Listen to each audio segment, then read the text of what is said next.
This is the SpaRetailer Podcast, where we talk retail, business, and all things related to the hot tub industry. I'm your host, Megan Kendrick, owner of SpaRetailer Magazine.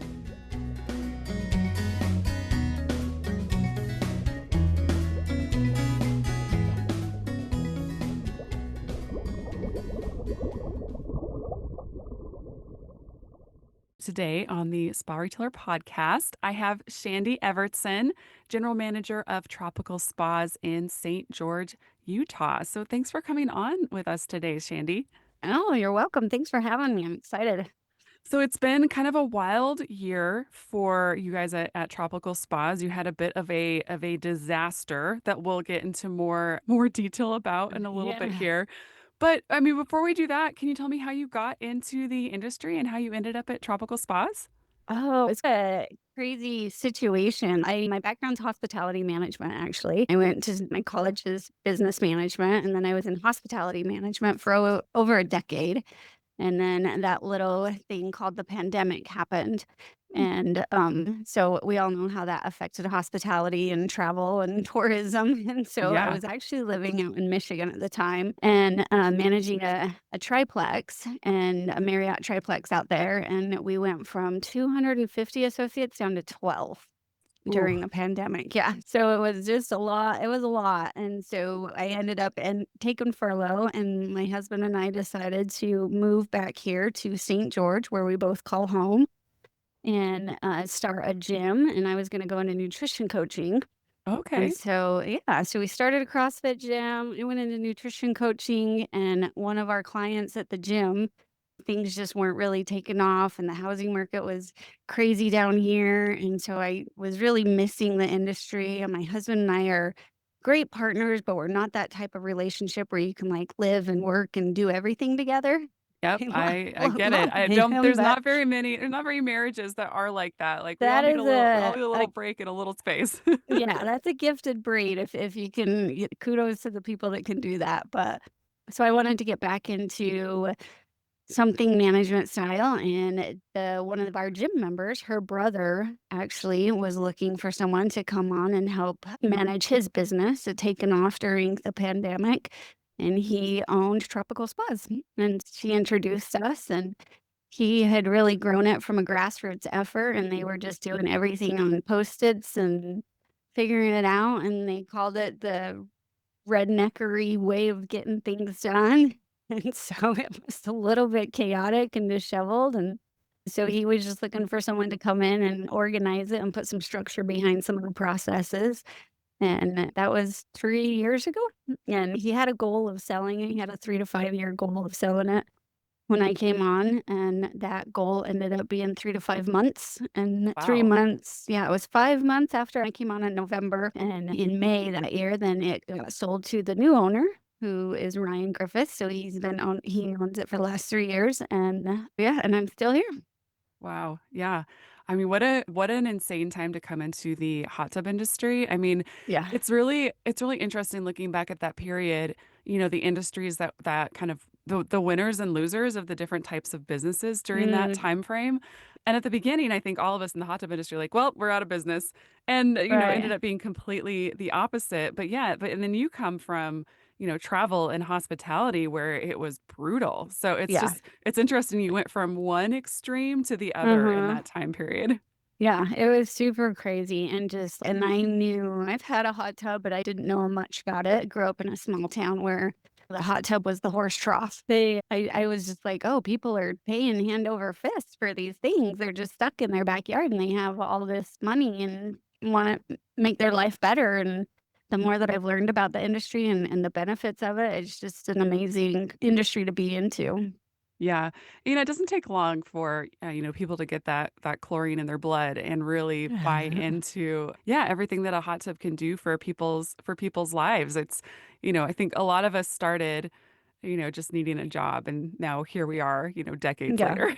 Yeah, no, it was crazy. It's been an amazing industry and watching the growth of it and the changing and being a part of the brand that we're part of and the hometown effort that we've got here is just it's really been an amazing company to be part of. Yeah. So tell me about St. George. Like, what kind of a community is that? Is it like I mean, honestly, I couldn't even place it on a map. Is it like a ski town or like what's going No, on there?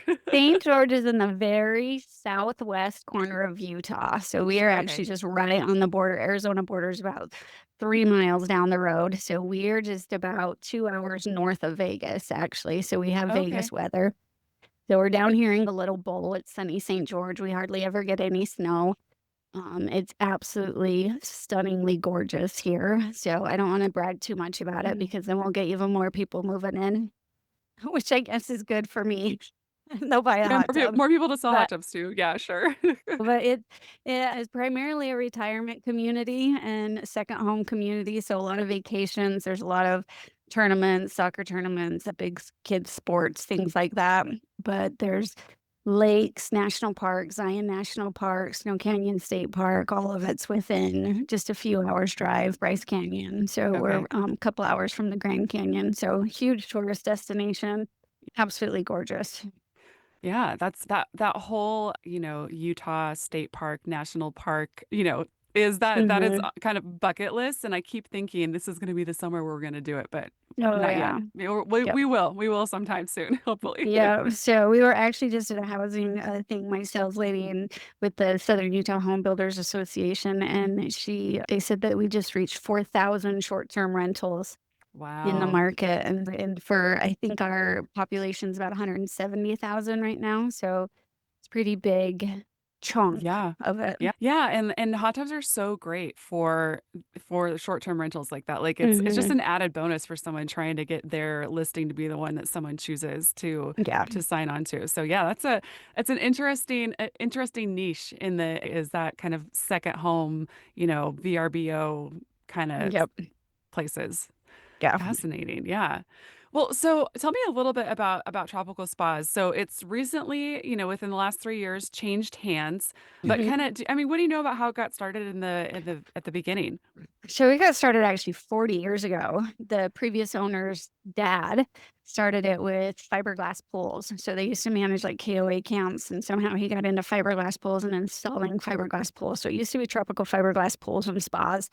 And then the former owner, the son, brought in hot tubs, bullfrog hot tubs, made here in Utah. And so he was like, let's bring them down here to sunny St. George, and brought the bullfrog spas into the southern market. And when dad passed away, the pools went to a nephew, and then the spas stayed with the son, and then the son decided to retire, and so the pools were separated. And it was always 2 businesses, like the pools and the spas, and then the pools Yes. really went separate, and then and Dave unfortunately went out of business since, but the hot tub portion of it has just thrived. Yeah. And then he wanted to sell, he said, in 3 to 5 years. It happened in, a 3-month period, so not Yeah. quite the timeline that he was looking for.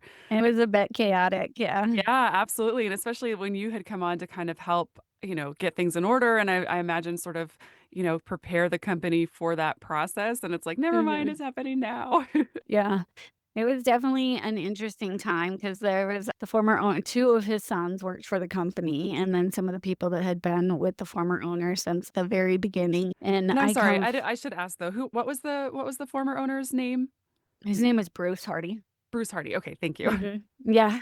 So So he 2 of his sons worked here, and then a lot of the people had been here for quite a while, and I come from an industry where it was like college grads and everyone eager to shift and make changes and grow, Yeah, and it was a very different small town, small company mindset of, "This is the way we've always done it," type of thing, and so sure, trying to implement processes and changes and get that, growth buy-in was definitely a different mindset. I was used to managing more white collar, and it was definitely more of a tech field related blue collar industry. And because we do a lot of repairs, we do a lot of swimming pool repairs and things sure, like that as well. And so it yeah, was definitely a different mindset for me as well until to figure out how to shift my style. yeah, yeah, how did you get them to finally kind of buy into it? Did it just take time for them to see that things were working? It did. Well, and then I had started implementing some changes, which was a little tricky for everybody. And then when the new owner came on 5 months after that, he implemented even more changes. Sure, And then so I came on in November, and then he came on in May, And then in July is when we had our fire. So it was like change after change and then big changes, in fact. And so it's definitely been interesting to see how everything just fell into place. But the fire was the biggest piece of it. But seeing how we all came together and knew that the fire happened on a Friday afternoon and we were back up and running Monday morning in my living room. And so Wow. it was pretty crazy time, but it really brought us all together and the people that wanted to be a part of it are still a part of it, and the people that didn't, for whatever reason, moved on, and that's Sure. okay. Yeah, yeah, absolutely, and that's kinda what happens when you have these big changes, right? I mean, yeah, there's some people who wanna come along and some people who wanna move on and do something else, and yeah, that's fine. I mean, you kinda end Mhm. up with the team that you need in the end, but alright, so tell me about the fire. I mean, what happened and kinda what was the aftermath? Oh my goodness, it was crazy. So we had another brand of spa that we don't carry any longer, but they just basically show up in saran wrap and cardboard, and so in shipping containers. And so we had just received some of those and added a UV wrapping the day before.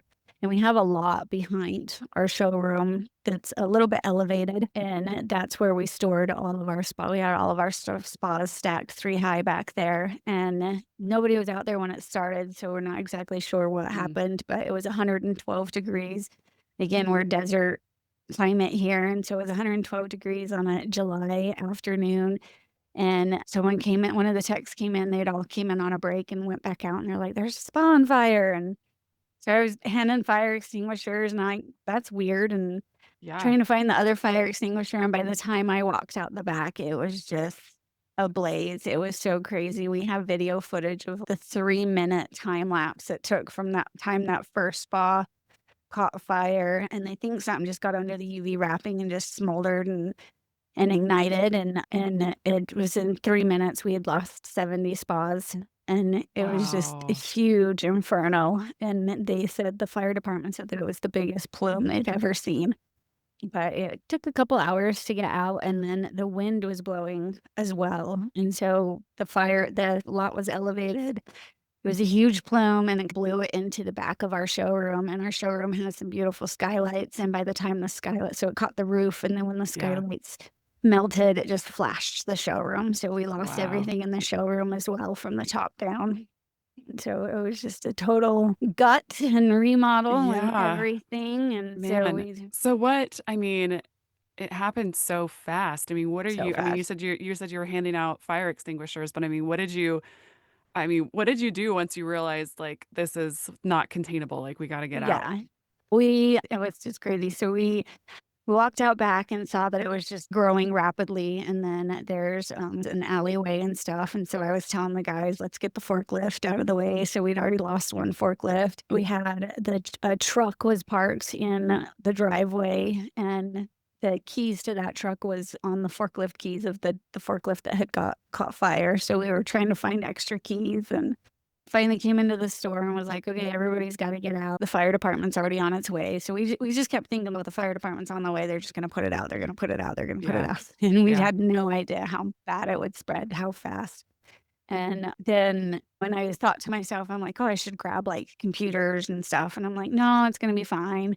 And so we just walked out and ended up moving all the trucks and vehicles, and by that time, the fire department was coming and stuff, and they were trying to put it out, but there was yeah, fire departments in the front of the building and then back on the lot and stuff, so it's a full block spread between the lot and the showroom. They're front to back, and so they spread. So it was some fire trucks were on the front street and others were on the back street, and then the traffic were right up against the freeway, so the traffic on the oh, freeway was backed up and everyone coming to check it out, and sure, so it was just crazy, but we all gathered up in the parking lot next door, and we were next door. There's an old RV showroom place next door, and so while we're standing in the parking lot, there happened to be a space of it for lease, and the person on the lease sign, I actually used to do real estate, like, back in a previous lifetime ago, and so I knew her, so I called her, and I'm like, "Hey, I don't we know might if you need this. I don't know if you see that big plume of smoke, but that's us, and we might need somewhere to go, and I see your name on a sign right here next door." And I was like, "I'm just feeling hopeless and looking for something to do right now," and so we got talking, and And that's actually the space that we ended up signing the lease on the Tuesday following that and getting back in. So there was actually like another space you could use like as a temporary showroom, like right next Mhm. door. It was, yep, the building just right to the side of us. It's a big place, and they've chunked it out into different businesses, so I had a small showroom that wasn't big enough to put anything like swim spas or our biggest Sure. models or anything, Yeah. on, and we didn't have wet models or, 220 power, but it was a space that we were able to get up and running in, so we had a small little retail corner and an office that we had 5 of us in and made it work.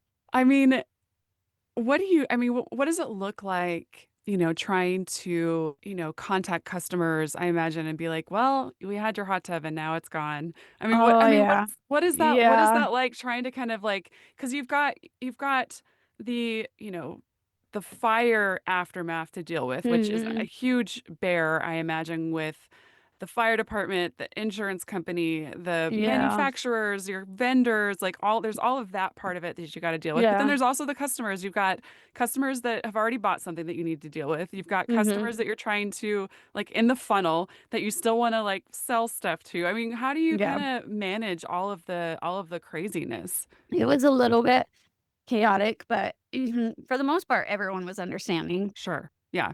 We had 1 or 2, of course, that was like, "This is a total inconvenience." Yes, it is. Agreed. Yeah. Try being me for a day. But no, for the most part, like, we didn't have any storage, so I reached out to most of the vendors, and they were willing to waive minimum shipping and minimum requirements so that we could get some products back on the line, and then Bullfrog is, like I said, right up the road, and so they were Yeah. absolutely fantastic and reaching out whatever you need, and so we were able to replacement spas, we were able to get into the front of the line for production and get those as quickly as possible. They offered to have crews come down and help get stuff delivered. And so it was a lot of people came through and a lot of community. So the community was fantastic and they all reached out. That next Monday we had the phones, they were they're Wi-Fi based, so we had the phones ringing at my house and we were able to answer the phones. Luckily, none of our service trucks were affected, so we were still able to resume service out in the field with our field techs, and we do water maintenance as well, and so we were able to resume all of that the next Monday. And then our local supplier, they've been super gracious and let us just put in smaller orders and pick up as needed. So we got through it. It was definitely a learning curve, but it was not anything that wasn't doable. And so it was just a lot of reflecting back in hindsight. It was fun to figure out the pieces and figure out how do we move forward, not if, Sure. but how. And I got to give it up to the owner. He never skipped a beat for a second. It wasn't like, "Oh, we're gonna go out of business." It was just, "We gotta figure out how to move forward." And so he's been really amazing being creative on figuring out the financial pieces, and his wife actually does insurance, and so that was helpful for him to be able Yeah, to for sure. navigate that. Yeah. Yeah, I bet. So Yeah. but it's definitely been a learning curve. The biggest thing was, like, getting the city and the permits. The insurance was pretty good, coming through pretty quickly, and then Yeah. we cleared out the building, and then getting the city to rebuild the building, that was actually the biggest hurdle, and it took us 15 months to get back into the showroom. Okay. Okay. Yeah, I was gonna Yeah. ask, so did you guys own that building or was it a lease or So we own the building a lot behind, but then the building is just a long-term lease, and yeah, so we had the owner and then the insurance and then the contractor, and it's just a lot of pieces, but yeah, I bet. What was the holdup with the city? They just are slow in general and permitting things or yeah, apparently, which is crazy because the city is growing like a weed, and we actually wanted to build we were gonna be building a warehouse back on the lot where this started, and that was gonna be our temporary space. The showroom was getting done, and it's still not getting built just because of permitting, and so it's just been absolutely nuts, but the building was ol it's an older building, and things had to be brought up to code and redone, and there was a lot of things and additions that had been made through the years that probably weren't discussed with the city. All of that had to be addressed, and then plans for some reason, like the old original plans had got lost in a flood, and so it was just one thing after another, but we got through it. yeah. So did they was the building other than, the changes that you already mentioned, was the building basically rebuilt as it was before, or were there a lot of other changes or wish list items that you guys had on there?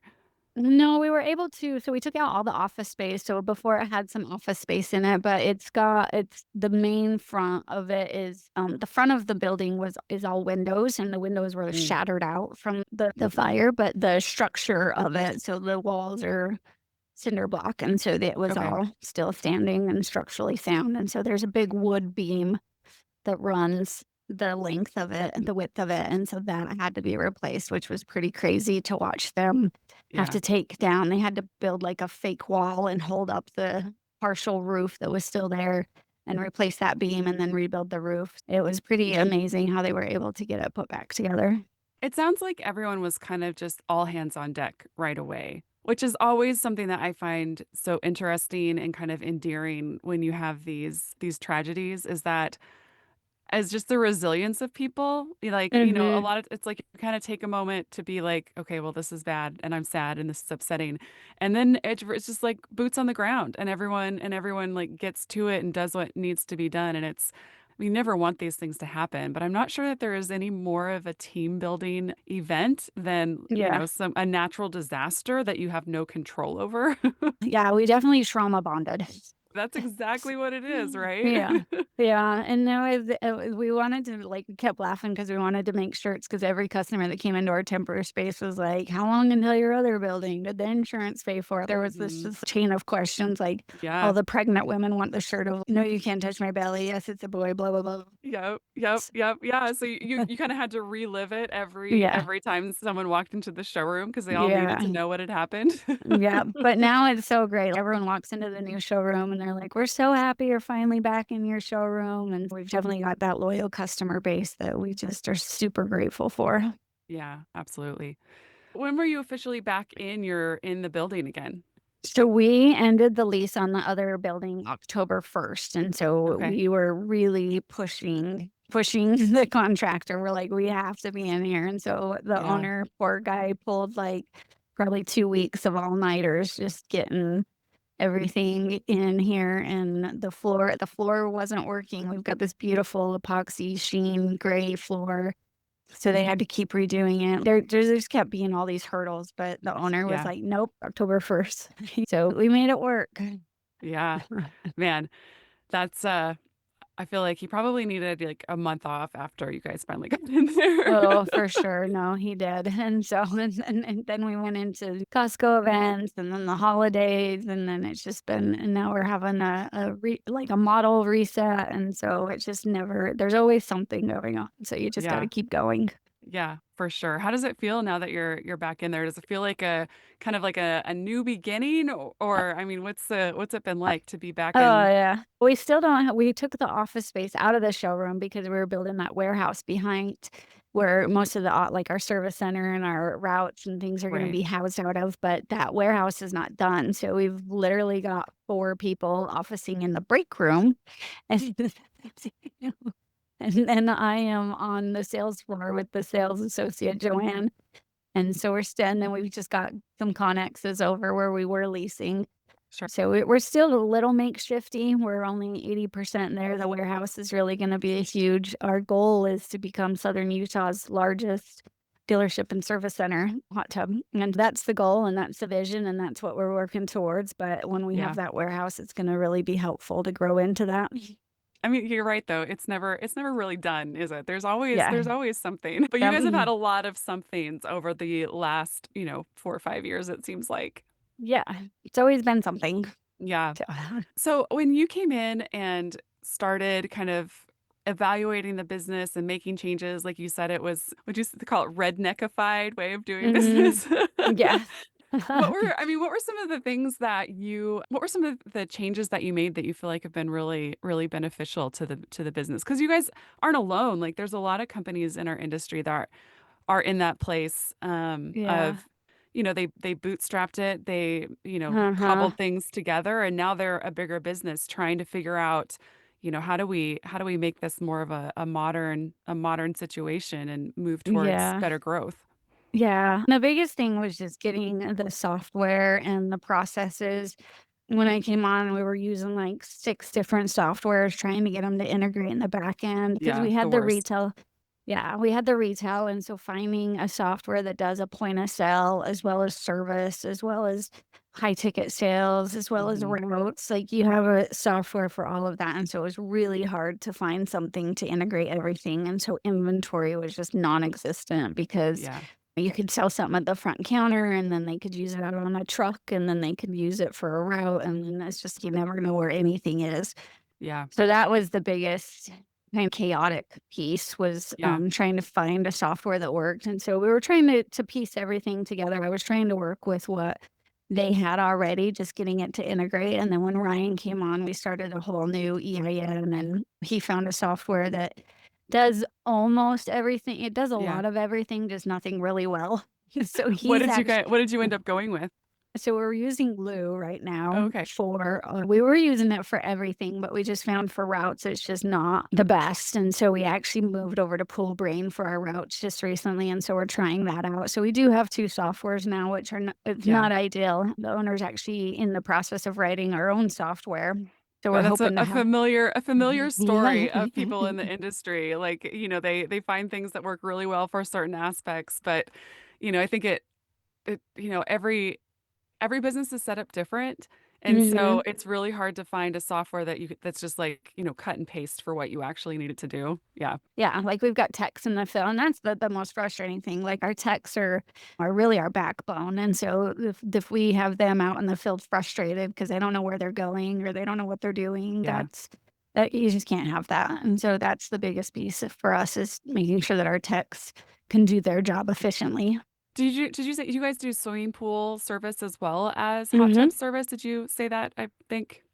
Yep, and so because Tropical started as the fiberglass Right. pools and spas, so they had a lot of pool service, so our routes then we have had up to 180 or 120 routes, and so right now we've got about 80 something routes. About 20% of them are pools, and then so we do pool service, and then do pool equipment and stuff like that. So we don't sell pools. We can get the equipment, we can get all of the pieces and stuff. We just don't carry a lot of the retail parts of it, but we Sure. can get it usually next day. I mean, it's just interesting how the industry gets broken down sometimes into Mm, the different sectors because you said mhm. earlier, and you're totally right, like the pool business as far as like pool construction or, installation is a completely different animal than running a hot tub retail store. And so it's just interesting how these things come together and how people will start in one avenue and then end up in another, start building pools and then add hot tubs as like, oh, it'll be this side thing that we do. And next thing you know, Yeah. it's like the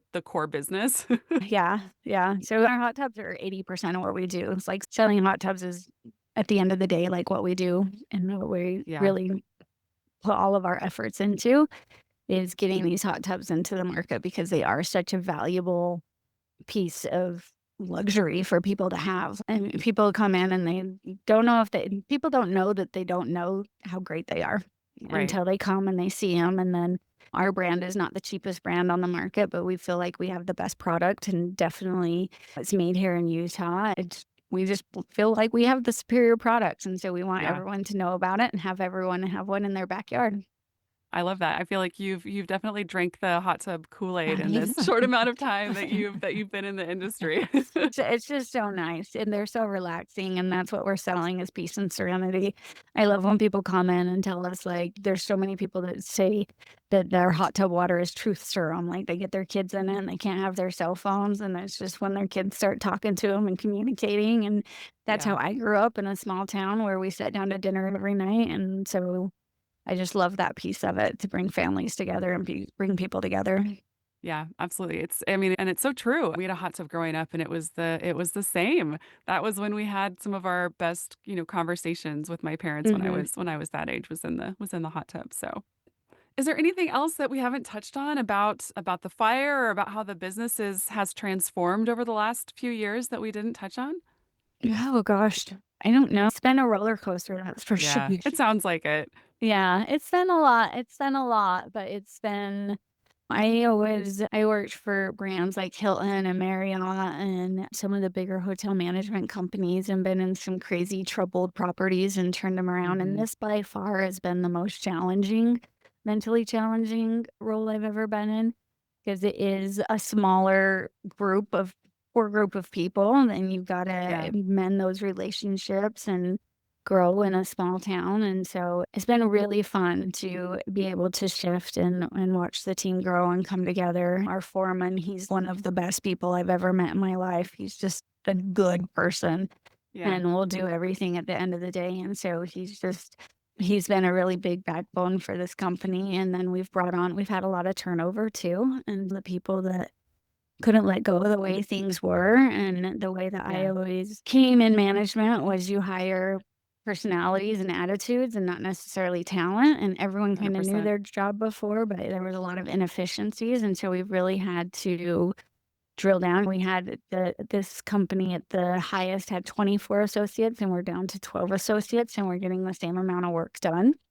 And so it's just being able Yeah. to streamline those efficiencies and rely on the people that have a great attitude. This is a luxury market, and so we have a specific clientele. This is a high-end area, St. George's, and certain customers have certain expectations, and you've gotta Sure. just learn it is important to them. A lot of the times when we have complaints and things that come across the desk, then it's things that you're like, "Should this really be a problem?" Sure. Because it is. It's Yeah. important to people, Yeah. and it is their problem, and they spend a lot of money to have this piece of paradise in their backyard, and Mhm. so we wanna be able to bring that to them and add peace and serenity to people's lives.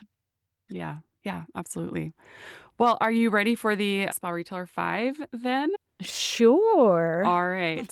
So, what was your first hot tub sale that Ooh, you remember?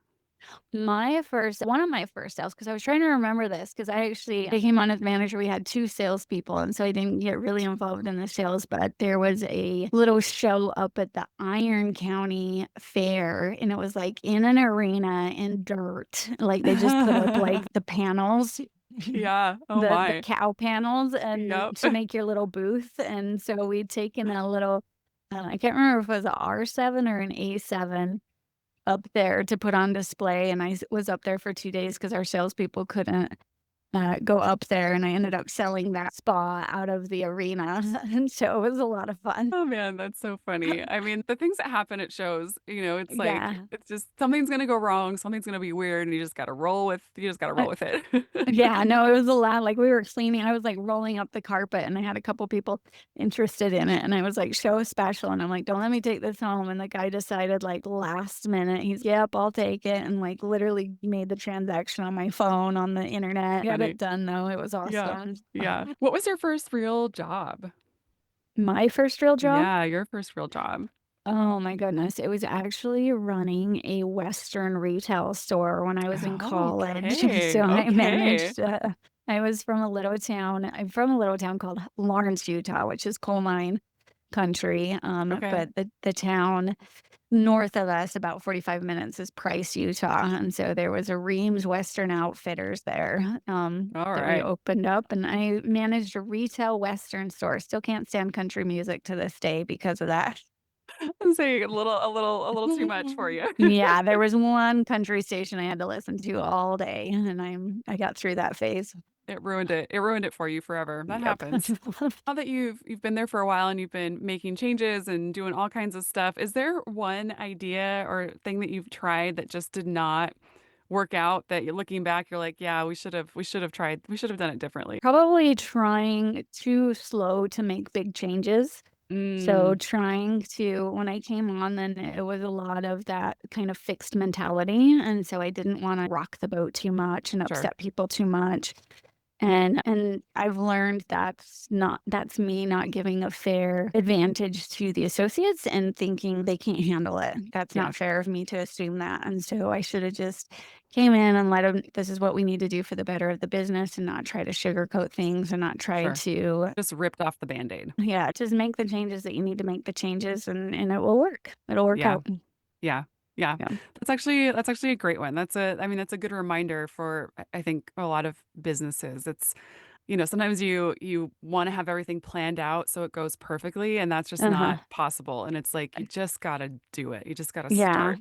Managing by fear is never a place, like, if you're afraid to make a Mhm. change because of fear of, like, repercussions or bad attitudes or anything like that, like, it's just not a place to be managing from. You've always Yeah. gotta I try to always stick into our core values and manage from those, instead of if I find myself not making a decision because I'm afraid of the outcome, then it's obviously the decision I need to make. So what would you say has been one of the best ideas or biggest game changer that you guys have done over the last few years? Oh my goodness. We have a really phenomenal salesperson right now, and we had some great salespeople before, but there was again that piece of failure and oh my gosh, we can't lose our salespeople, can't lose our salespeople. And then things just went by and we had one salesperson move on and then we had our other one.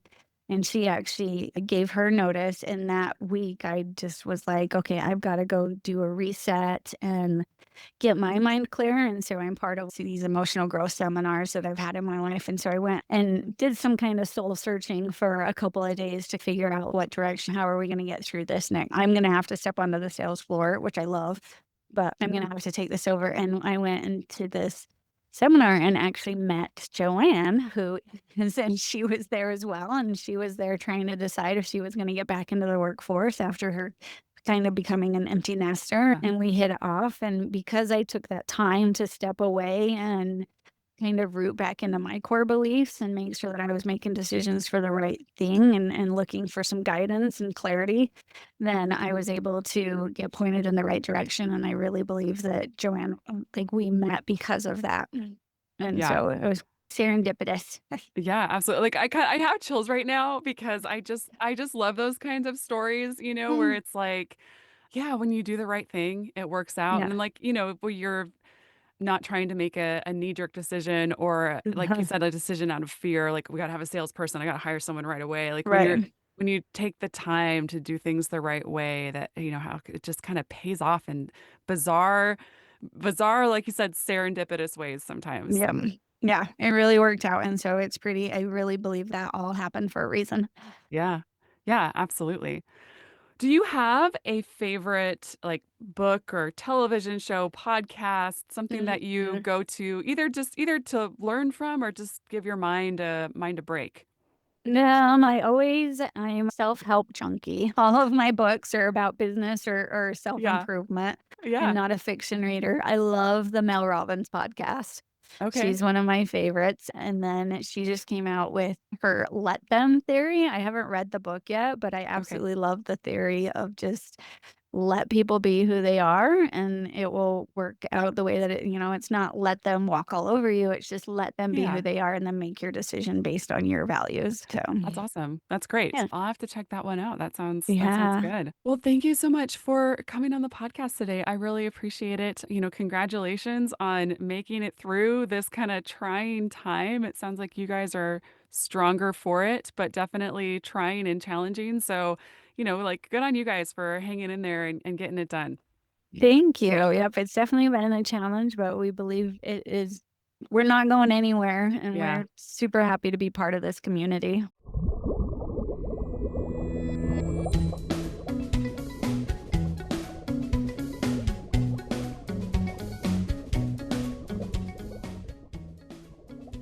The Spa Retailer Podcast is a production of Spa Retailer Magazine.